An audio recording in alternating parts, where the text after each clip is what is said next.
Клиентти түшүрдүм. Ушул жерге алып келдим. Яндексте мен bir айда bir жума же 10 күн иштейм да, калганда башка жумуштарды кылам. Бирок бул приложение менде дагы бар да. Ушул приложениени бирок өчүрүш керек экен. Ушунан көрөчү бир 10 тоок багып, 10 тооктун 10 тукумун сатып иштеген ушул жакшыбы дейм да.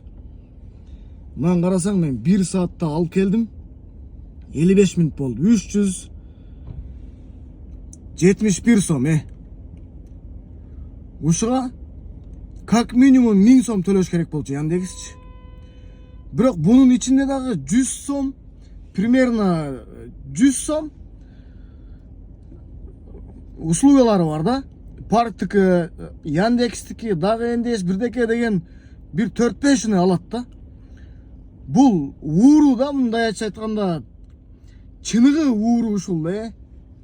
Мына карасаңар, 371 сом 56 мүнөттө алып келесиң да. Ё-моё.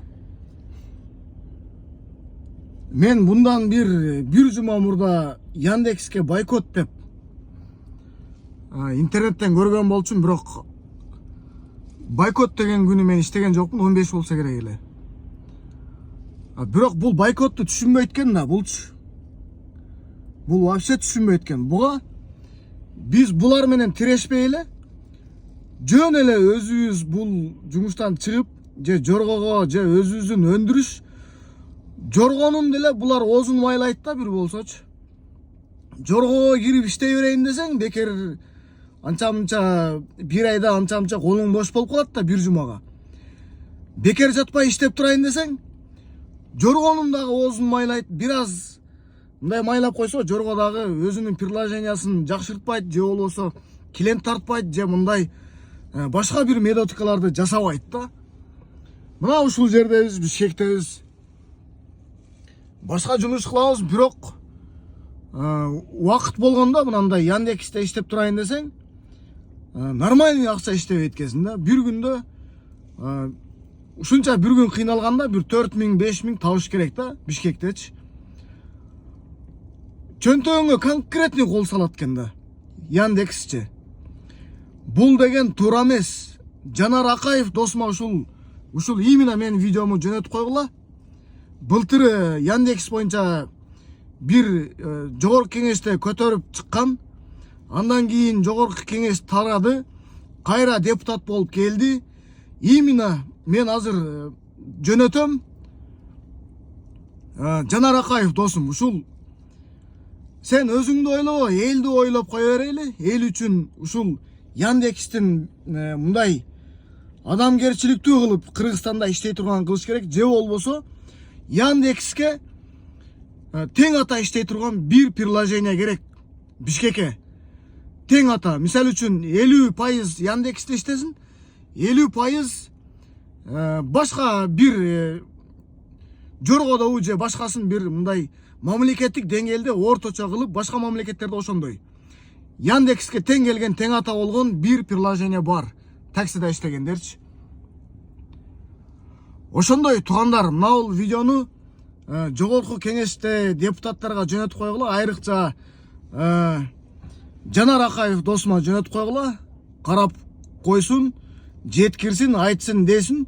Бунчалык деңгээлде мына биздин Кыргызстандагы таксист жарандардын колуна ушундай деңгээлде чөнтөгүнө кол салбаш керек. Бул жерде как будто мына бул машинаны Яндекс алып берип койгондой да. Буну сага мына машинаны санатаны алгыныңдагы ушул темпте иштей бер. Ушул санатага сага бесплатно бердим деген сөз да. Мындай болбойт да. Яндекске мындай кандай жеткириш керек? Офиси каерде, ким хозяйны, ким жооп берет, Кыргызстанда кандай жүрүш керек, кандай иштеш керек? Мындай монополия мындай кылбаш керек. Элдин чөнтөгүнө бунчалык деңгээлде кол салбаш керек. Мына азыр 5 мүнөт болду алып келгениме, 1 саат болду. Постоянно Бишкекте таксист болуп иштегендерге мен алкыш айттым, ошолоргочу. Бирок бала чаканы багыш керек, жашоо керек да. Бул такси тармагы дагы бир Бишкекте бир мындай жумуштун бир бурчу.